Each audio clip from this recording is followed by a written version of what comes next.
கர்த்தருடைய பரிசுத்த நாமத்துக்கு ஸ்தோத்திரம் உண்டாவதாக. ஆண்டவருடைய கிருபையினாலே 2024 வருஷத்தை கடந்து வரக்கூடிய சூழ்நிலையிலே நாம் வந்திருக்கிறோம். வருஷத்தின் கடைசியிலே கர்த்தர் நமக்கு ஒரு அருமையான பண்டிகையை ஏற்படுத்தி வைத்திருக்கிறார். இயேசு பிறந்தார், இயேசு இறந்தார் என்று சொல்லுவதை விட அதற்கு முன்பாகவே இயேசு பிறந்தபடியினாலே தான் அவர் நமக்காக இறக்கவும் முடிந்தது. ஆகவே இந்த நாளிலே முதலாவது நாம் இயேசு பிறந்த இந்த நன்னாளை நாம் ஜெபத்தோடு தியானிப்போம். ஒரு சிறிய பாடலை பாடி வேத வசனங்களை படித்து நாம் தேவ செய்திக்குள்ளாக நாம் கடந்து செல்வோம். பெத்தலையில் பிறந்தவரை போற்றி துதி மனமே, இன்னும் பெத்தலையில் பிறந்தவரை போற்றி துதி மனமே. குளிரும் பனியும் கொட்டினிலே கோமகனும் தொட்டிலே ஆராரோ ஆராரோ ஆரிராரோ ஆராரோ ஆராரோ ஆரிராரோ. தூங்கு தூங்கு பாலானி, தூங்கு தூங்கு பாலானி. இந்தளவாய் அன்பு வைத்த எம்பெருமானே, இந்தளவாய் அன்பு வைத்த எம்பெருமானே. நாம் எண்ணமுடன் போய் துதிக்க ஏகிடுவோமே, நாம் எண்ணமுடன் போய் துதிக்க ஏகிடுவோமே. குளிரும் பனியும் கொட்டினிலே கோமகனும் தொட்டிலே ஆராரோ ஆராரோ ஆரிராரோ ஆராரோ ஆராரோ ஆரிராரோ.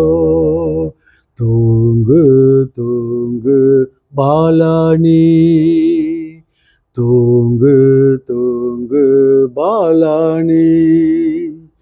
ஆவிகளின் போற்றுதலால் ஆனந்தம் கொண்டு, ஆவிகளின் போற்றுதலால் ஆனந்தம் கொண்டோர் இந்த ஆட்களோட சத்தத்துக்குள் அழுது பிறந்தார், இந்த ஆட்களோட சத்தத்துக்குள் அழுது பிறந்தார்.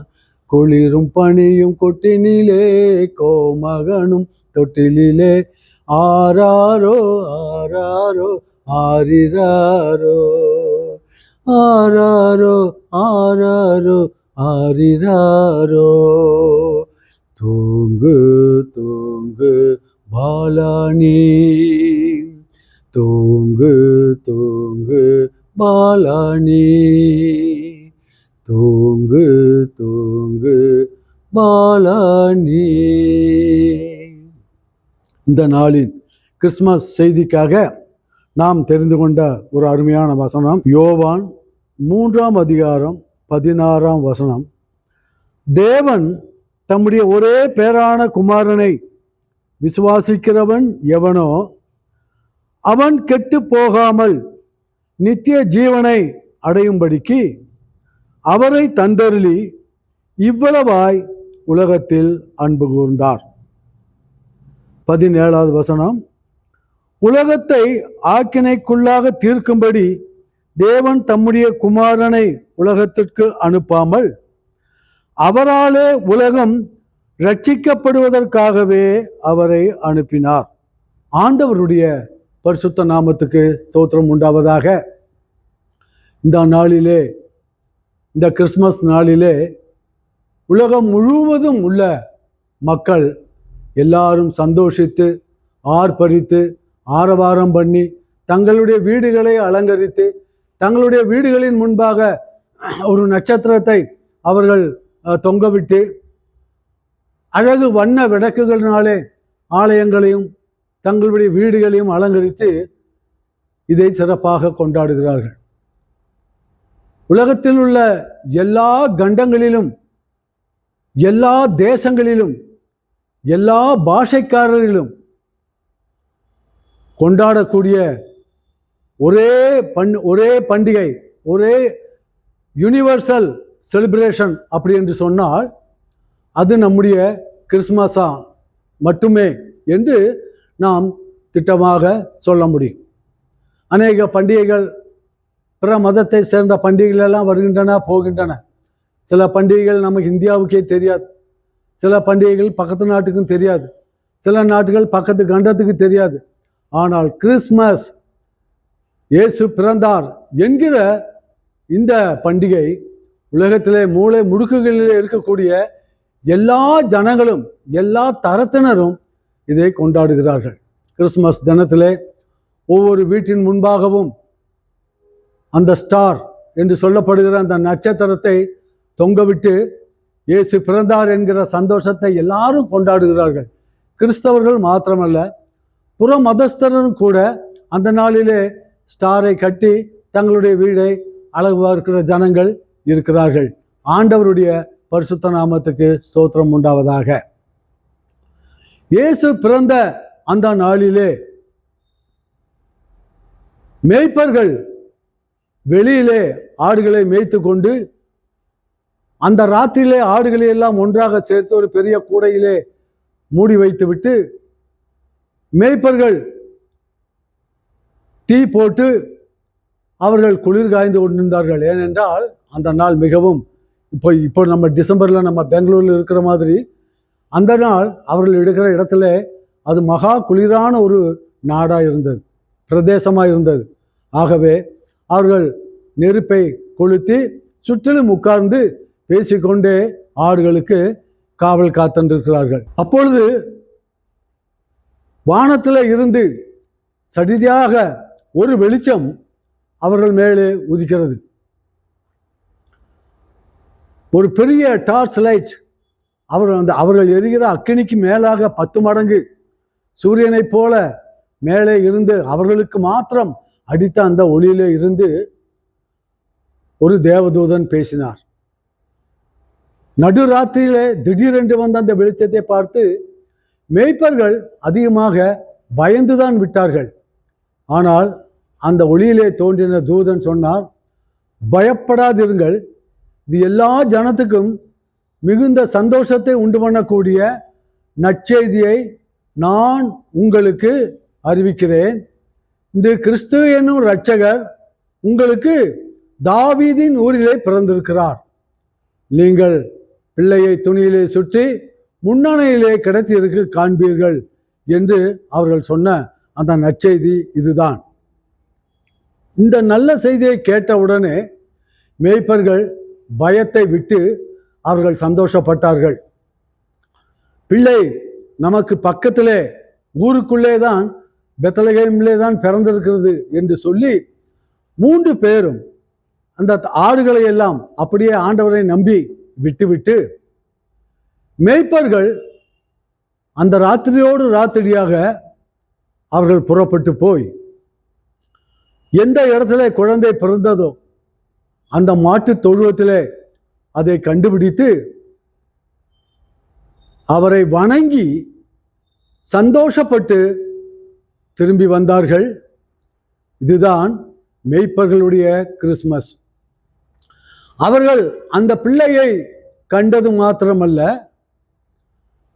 அந்த பிள்ளையை குறித்து மற்றவர்களுக்கு அந்த குழந்தை பிறந்திருக்கிற அந்த நற்செய்தியை தாங்கள் அடுத்த நாள் காலையிலே தாங்கள் சந்தித்த எல்லாரிடத்திலும் அந்த சந்தோஷத்தை சொன்னார்கள். பிரியமானவர்களே, இந்த கிறிஸ்மஸ் தினத்திலே இயேசு பிறந்தார் என்று நாம் கேள்விப்பட்டு அந்த சந்தோஷத்திலே இந்த பண்டிகையை நாம் கொண்டாடுகிறோம். நம்மில் ஆண்டவரை ஏற்றுக்கொள்ளாதவர்களாக இருப்போம் என்று சொன்னால் இந்த கிறிஸ்மஸ் தினத்திலே நீங்கள் கர்த்தராகிய இயேசு கிறிஸ்துவை முழு மனதோடு ஏற்றுக்கொள்ள வேண்டும் என்று உங்களை நாங்கள் அன்போடு வேண்டுகிறோம். இயேசு கிறிஸ்து எந்த மதத்துக்கும் பிரத்யேகமாக சொந்தமானவர் அல்ல. இந்த கிறிஸ்தவர்களுக்குத்தான், இந்த ப்ராட்டஸ்டண்ட்டுக்குத்தான், அல்லது இந்த ரோமன் கேத்தலிக்குத்தான், அல்லது இந்த சிரியன் மிஷினரிகளுக்குத்தான், அல்லது இந்த பெந்தேகோஸ்தேக்காரர்களுக்குத்தான், இப்படி என்று பிரத்யேகமாக அல்ல. இதோ சகல ஜனங்களுக்கும் மிகுந்த சந்தோஷத்தை உண்டு பண்ணக்கூடிய நற்செய்தி. சகல ஜனங்கள் என்று சொல்லும் பொழுது அதில் எல்லா கூட்டத்தாரும், எல்லா பிரிவினரும், எல்லா கேட்டகரி பீப்புளும் அந்த எல்லா என்கிற அந்த வார்த்தையிலே அடங்கி விடுகிறார்கள். எந்த பாஷைக்காரராக இருந்தாலும், எப்படிப்பட்ட நாகரிகம் உள்ள மக்களாக இருந்தாலும், நாகரிகம் மற்ற மக்களாக இருந்தாலும், படித்தவர்களாக இருந்தாலும், படிக்காதவர்களாக இருந்தாலும், எப்படிப்பட்ட மக்களுக்காகவும் அவர் இயேசு கிறிஸ்து உலகத்திலே வந்தார். வேத வசனம் பரிசுத்த பவுலினுடைய சுவிசேஷத்தில் என்ன சொல்லப்பட்டிருக்கிறது என்றால், பாவிகளை ரட்சிக்க கிறிஸ்து இயேசு உலகத்தில் வந்தார். இயேசு கிறிஸ்து வந்த ஒரு நோக்கம் என்னவென்றால், முதல் நோக்கம் அவர் பாவிகளை ரட்சிக்க உலகத்திலே வந்தார். ஏனென்றால் உலகத்திலே உள்ள ஜனங்கள் எல்லாரும் பாவம் செய்து ஏகமாய் கெட்டு போனார்கள். தேவ மகிமை அற்றவர்களானார்கள். நன்மை செய்கிறவன் இல்லை, ஒருவனாகிலும் இல்லை என்று சங்கீத புஸ்தகத்திலே சொல்லப்பட்டபடி இயேசு பிறக்கக்கூடிய இந்த காலகட்டங்களிலே உலகத்தில் உள்ள ஜனங்கள் பாவத்திலும் அக்கிரமங்களிலும் துன்மார்க்கமான வழிகளிலும் துணிந்தவர்களாக வாழ்க்கை நடத்தி கொண்டிருந்தார்கள். இவர்களுடைய பாவங்களை எல்லாம் மன்னிப்பதற்காக ஆண்டவர் மனித அவதாரம் எடுத்து உலகத்துக்கு வர வேண்டியது இருந்தது. அதை தான் நம்ம இந்த யோவான் 3:16 படிக்கிறோம். தேவன் தம்முடைய ஒரே பேரான குமாரனை விசுவாசிக்கிறவன் எவனோ அவன் கெட்டு போகாமல் நித்திய ஜீவனை அடையும்படிக்கு அவரை தந்தருளி இவ்வளவாய் உலகத்தில் அன்பு கூர்ந்தார். இயேசு கிறிஸ்து ஏன் மனிதாவதாரம் எடுத்தார்? ஏன் உலகத்திலே 33 வருஷம் அவர் கஷ்டப்பட வேண்டும் என்று சொன்னால், தேவன் மனிதன் மேலே வைத்திருக்கக்கூடிய அந்த அன்புதான். ஆகவே இந்த கிறிஸ்மஸ் ஆண்டவருடைய அன்பை மனிதருக்கு வெளிப்படுத்துவதுதான் கிறிஸ்மஸ். ஒரே பேரான குமாரனாகிய இயேசு கிறிஸ்துவை இந்த உலகத்திலே எனக்காக, உனக்காக, நமக்காக அவர் அனுப்பி வைத்தார் என்று சொன்னால் அது அவருடைய அன்பு எவ்வளவு விசேஷமானது பாருங்கள். வேத வசனம் சொல்லுகிறது, பாவியான ஒரு மனுஷனுக்காக ஒரு மனிதன் மரிக்க துணிவான், நல்லவனுக்காக. ஆனால் பாவியான ஒரு மனுஷனுக்காக அவர் யாரும், எந்த மனிதனும் தன்னுடைய ஜீவனை கொடுக்க மாட்டார்கள்.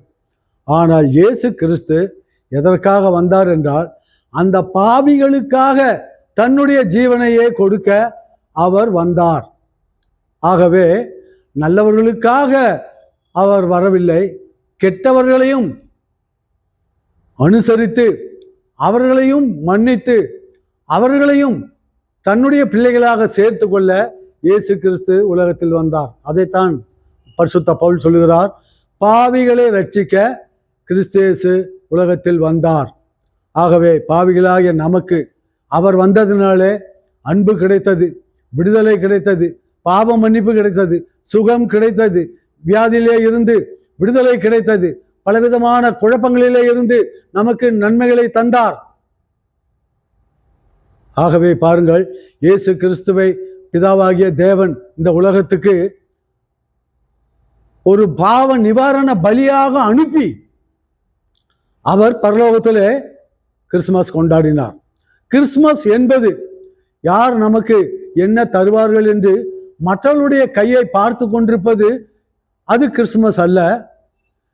கிறிஸ்துமஸிலே ஆண்டவர் ஆகிய பிதாவாகிய தேவன் எப்படி தன்னுடைய சொந்த குமாரனை இந்த உலகத்துக்கு தானமாக கொடுத்து, ரட்சிப்பாக கொடுத்து, ஒரு பாவ பலியாக கொடுத்து அவர் அங்கே பரலோகத்தில் கிறிஸ்துமஸ் கொண்டாடினாரோ, அதுபோல நாமும் இந்த இயேசு கிறிஸ்துவை மற்றவர்களுக்கு சுவிசேஷமாக சொல்லி இந்த கிறிஸ்துமஸை கொண்டாட வேண்டும். அது மாத்திரமல்ல, அந்த ஆண்டவருடைய அன்பு, பரிசுத்தம், அவருடைய சத்தியம், இவைகளையும் நாம் கொடுக்க வேண்டும். அது மாத்திரமல்ல, ஏழை எளிய ஒடுக்கப்பட்ட மக்களுக்கு நம்முடைய நிலைமையிலே இருந்து நாம் பெற்றுக்கொண்ட உலக பிரகாரமான நன்மைகளிலிருந்து சில காரியங்களை அவர்களுக்கு நம்ம கொடுத்து அவர்களை நாம் தூக்கிவிட வேண்டும். ஆகவே கிறிஸ்துமஸ் என்று சொன்னால் மற்றவர்களிடத்தில் இருந்து எதிர்பார்த்து வாங்கி அனுபவிப்பது மாத்திரமல்ல, நம்மிடத்தில் உள்ளதை இயேசு கிறிஸ்துவோடு மற்ற நன்மைகளையும் நாம் அவர்களுக்கு கொடுத்து அவர்களை சந்தோஷப்படுத்தி இந்த கிறிஸ்துவ சந்தோஷத்தை மற்ற ஜனங்களோடு நாம் பகிர்ந்து கொள்ள வேண்டும். எல்லா விதத்திலும் நற்செய்தியை சொல்லிவிட்டு நாம் வெறுங்கையாக நகரக்கூடாது. ஒடுக்கப்பட்ட மக்களுக்கு நம்மால் முடிந்த உதவிகளை செய்து, தான தர்மங்களை செய்து, பண உதவிகளை செய்து, அல்லது நல்ல கிஃப்ட்டுகளை கொடுத்து நாம் என்ன செய்ய வேண்டும்? இந்த கிறிஸ்துமஸை கொண்டாட வேண்டும். அநேக சபைகளிலே கேரல் ரவுண்டு போவார்கள். போகும்போது பொதுவாக நமக்கு தெரிந்த வீட்டுக்குத்தான் போகிறோம், கிறிஸ்தவர்களுடைய வீட்டுக்குத்தான் போகிறோம், புற மதஸ்தருடைய வீட்டுக்குத்தான் போகிறோம். அங்கே சாப்பிடுகிறோம், காப்பி குடிக்கிறோம், அல்லது விருந்து சாப்பிடுகிறோம், அங்கே காணிக்கைகளை வாங்குகிறோம். அதை நான் பெரிய தவறு என்று சொல்லவில்லை. அதைவிட விசேஷமான கேரல், நாம் பிற மதஸ்தவர்களுக்கு வீடுகளுக்கு சென்று அவர்களுக்கு நம்முடைய கையிலே இருந்து சில கிஃப்ட்டுகளை கொடுத்து அங்கே அவர்களுக்கு ஒரு கிறிஸ்துமஸ் பாட்டு பாடி இயேசு கிறிஸ்து உங்களுக்காக பிறந்தார் என்று அந்த நற்செய்தியை அவர்களுக்கு சொல்லும் பொழுது புற மதஸ்தர்களும் நம்முடைய அன்பை பார்த்து, நம்முடைய காரியங்களை பார்த்து கர்த்தரை ஏற்றுக்கொள்வார்கள். ஆகவே வாங்குகிறதை பார்க்கலும் கொடுக்கிறதே பாக்கியம் என்று இயேசு கிறிஸ்து சொன்னபடி இந்த கிறிஸ்துமஸிலே நாம் வாங்கி அனுபவித்து கொண்டாடுகிற கிறிஸ்துமஸா இராதபடி நம்மிடத்திலே உள்ள நன்மைகளை சிலவற்றையாவது இல்லாதவர்களுக்கு பகிர்ந்து கொடுத்து அவர்களையும் சந்தோஷப்படுத்தி இந்த பண்டிகையை நாம் கொண்டாடுவோம். வாழ்த்துக்களை அனுப்புகிறோம், அதோடு வசனங்களை அனுப்புவோம். கிஃப்ட்டுகளை கொடுக்கிறோம், அதோடு இயேசு கிறிஸ்துவையும் கொடுப்போம். நன்மையான விருந்துகளை நமக்கு வேண்டியவர்களுக்கு கொடுக்கிறோம், அதோடு சத்தியத்தையும் நம்ம விதைப்போம். அந்த சத்தியம் அவர்களுக்குள் விதைத்து முளைத்து செழித்து ஒன்று 30ஆகவும் 60ஆகவும் 100ஆகவும் பலன் கொடுத்து இந்த இயேசு பிறந்த நற்செய்தியை கேட்கிற ஒவ்வொருவரும் வருங்காலங்களிலே கர்த்தருக்கு மகிமையான சாட்சியாக மாறி அவர்கள் கர்த்தருக்காக கனி கொடுக்கிற மக்களாக மாற இந்த அருமையான கிறிஸ்துமஸ் தினத்திலே நாங்கள் வாழ்த்துகிறோம். Happy Christmas, happy Christmas, happy Christmas. Hallelujah, ஆமென்.